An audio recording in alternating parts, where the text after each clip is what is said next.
जय हिंद साथियों, अभी हम लोग उपस्थित हैं एग्जाम टूर चैनल पर और मेरे साथ कौटिल्या यानी प्रदीप सर हैं। कौटिल्या जीएस के संस्थापक या बोलिए जो भी बोलिए, सर्वे सर्वा प्रदीप सर हैं और बहुत सारे बच्चे को पिछला बार भी शिक्षक बना चुके हैं, इस बार भी बनाने की पूरा तैयारी है। लेकिन अब आपके पास जो एक सप्ताह का समय है, इस अंतिम समय में, चूंकि आप भी देखते हैं कोई भी काम, शादी विवाह भी होता है तो अंतिम दिन जो होता है, अंतिम समय जो होता है, जितना मेहनत किया जाता है, जितना डेकोरेशन होता है, सब कुछ होता है मात्र एक दिन में होता है। तो आप भी तैयारी के दौरान अंतिम समय में 7 दिन में क्या करेंगे, क्या क्या करना है, क्या छोड़ना है, इसके बारे में सर से जानकारी है। सर, आपका स्वागत है एग्जाम टूर में। चलिए, स्वागत है आपके एग्जाम टूर चैनल का और सभी दर्शकों को स्वागत है। बहुत अच्छा चीज लेके मुद्दे लेके आए कि बचे हुए समय में क्या किया जाए। जी, बहुत कम समय है, बहुत कम समय में। तो अब क्या करना है, जब समय कम रहता है ना तो स्पीड बढ़ जाता है। अब खुद अपने आप स्पीड बढ़ जाता है। मान लीजिए आपके पास 2 महीना का टाइम है या 5 घंटे का टाइम है, तो जा रहे हैं, गति धीरे धीरे जा रहे हैं। आपके पास 10 मिनट का टाइम है, तो आप उसी रफ्तार को दुगुना तुगुना कर देते। बाबू लोग ध्यान देना, अब बचे हुए टाइम में क्या करना है। जीएस का 40 नंबर शब्द है, एक लाइन। यदि आपका सोशल साइंस है, आपका साइंस है, उसके हिसाब से दोनों को हल्का हल्का टर्म ले। जीएस में मैथ भी है, रीजनिंग भी है, करंट भी है, physics, chemistry, biology, economics, history, geography, सब कुछ है। और उधर जिनका सोशल साइंस है, सोशल साइंस साइंस वाले हैं तो साइंस वाले हैं, 80 नंबर उधर का है।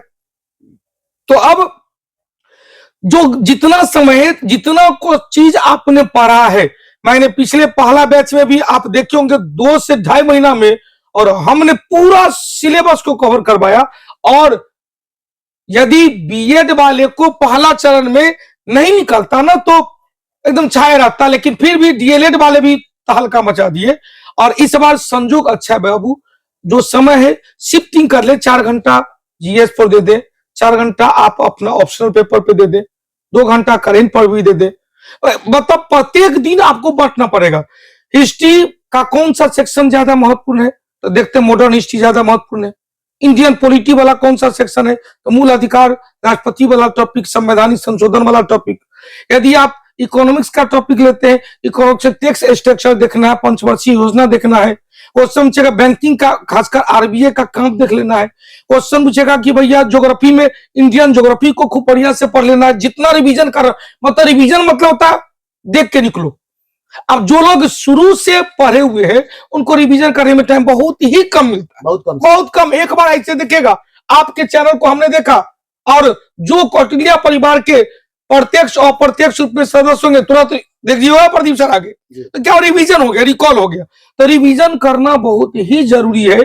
जितना रिवीजन करेंगे एक्यूरेसी उतनी बढ़ेगी। सर, एक समस्या होता है, जो भी अभ्यर्थी रिवीजन करे, जो करे, पढ़ के भी जाते हैं, लेकिन समस्या क्या होता है, जब एग्जामिनेशन हॉल में जाते हैं, जब क्वेश्चन निकालते हैं, तो सब क्वेश्चन सभी विद्यार्थी का आ जाए, ये संभव ही नहीं है। 2-4 प्रश्न, पहला क्वेश्चन यदि नहीं आया, दूसरा नहीं आया, तीसरा नहीं, 10 तक गए, नहीं आया, हतोत्साहित हो गए, वहां से उनका डाउन फ्लो शुरू हो गया। उस समय कंडीशन में कैसे उभरे विद्यार्थी? चलिए, कल यदि आप देखे होंगे तो कल सेम टू सेम डाटा है। कल बिहार दरोगा का टेस्ट हुआ था जी, और 10 क्वेश्चन, हालांकि हम एग्जामिनेशन के पहले एक मोशन दे दिए थे। 10 क्वेश्चन में 8 क्वेश्चन ऐसा था जो कोई नहीं पढ़ा होगा, और उसके बाद क्वेश्चन मॉडरेट किए थे और फिर लोअर रख लिए थे। तो बेटा देखना, क्वेश्चन एक नहीं है, 5 नहीं है बनाने के लिए। एक क्वेश्चन नहीं बन रहा, आगे बढ़ो, दूसरा नहीं बन रहा, आगे बढ़ो, तीसरा नहीं बन रहा, आगे बढ़ो, चौथा नहीं। यहीं पर आपका पेशेंस महत्वपूर्ण बनता है। जो जितना पेशेंस रखा, तो हो सकता है 11वां क्वेश्चन, 10 क्वेश्चन भी नहीं हो, 11वां क्वेश्चन नहीं हो, बेटा 12वां क्वेश्चन कहां जाएगा? एग्जाम पास करने के लिए क्या 100% चाहिए? नहीं चाहिए। 70% ले आओ, दुनिया का कोई भी एग्जाम पास कर जाएगा। सर, 1 to 5 में जिस तरीका से पिछला बार प्रश्न पूछा गया था, जो भी अभ्यर्थी निकले थे वो मतलब हतोत्साहित थे, प्रश्न का लेवल बहुत हाई कर दिया गया था। अभी भी वही है, सोच रहे हैं कि क्या वही पैटर्न रहेगा, लेकिन अतुल सर बार बार बोल रहे हैं कि उस तरह का नहीं रहेगा, ठीक ठाक प्रश्न रहेगा। 6 to 8 का पहली बार एग्जाम है, क्योंकि इससे पहले कभी हुआ नहीं है। उन अभ्यर्थियों को सर आप क्या कहिएगा? 1 to 5 वाले की चर्चा किए, तो भाई सिलेबस हमने कहा पास होने के लिए आपको पढ़ना है, टॉपर के लिए नहीं, टॉपर के लिए नहीं। हम हमेशा कहते हैं जो पास होने वाले में तो टॉपर बनता है ना। अब अभी से हम टॉपर बनने के लिए पढ़ेंगे, अब पता चला टॉपर नहीं बने तो फिर खोदा चढ़ा पहाड़ और निकली चूहिया वाली बात है। पास होने के लिए पढ़ना है, उसी में थोड़ा सा इधर उधर कर लेंगे तो टॉप बन जाएंगे, उसी में टॉप बनना है। दूसरी बात, 1 से 5 वाले का क्वेश्चन कितनों भी खराब था लेकिन बहुत अच्छा रिजल्ट हुआ, कम से कम 55 से 60% नंबर पे अच्छा लड़का आया। दूसरी बात, 6 से 8 वाला पहली बार हुआ, 9-10 वाला क्या हूबहू बिहार दरोगा बिहार एसएससी की तरह उठा दिया। आप 9 से 10 वाले में कौटिल्या जीएस का जो 50 को यूट्यूब चैनल पर जो फ्री में डिस्कशन कराते हैं वो देख लेगा तो पास कर गया होगा। लेकिन इस बार 6 से 8 वाले सेम पैटर्न बेटा अपनाना है, सेम पैटर्न।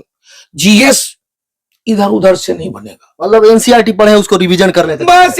भाई एनसीईआरटी में क्या है, लोग एनसीईआरटी कहते हैं, क्या हम एनसीईआरटी नहीं पढ़ाते हैं? कोई भी बुक है उसका बाप एनसीईआरटी है, बाप एनसीईआरटी। हम एक लाइन में कहते हैं जितनी भी मिट्टी है ना, मिट्टी का बाप कौन है? चट्टान है। मिट्टी का बाप कौन है? चट्टान है। आज चट्टान के आधार पर ही मिट्टी को 2 भागे मार दिया गया, एक स्थानांतरित, एक हो गया स्थानबद्ध।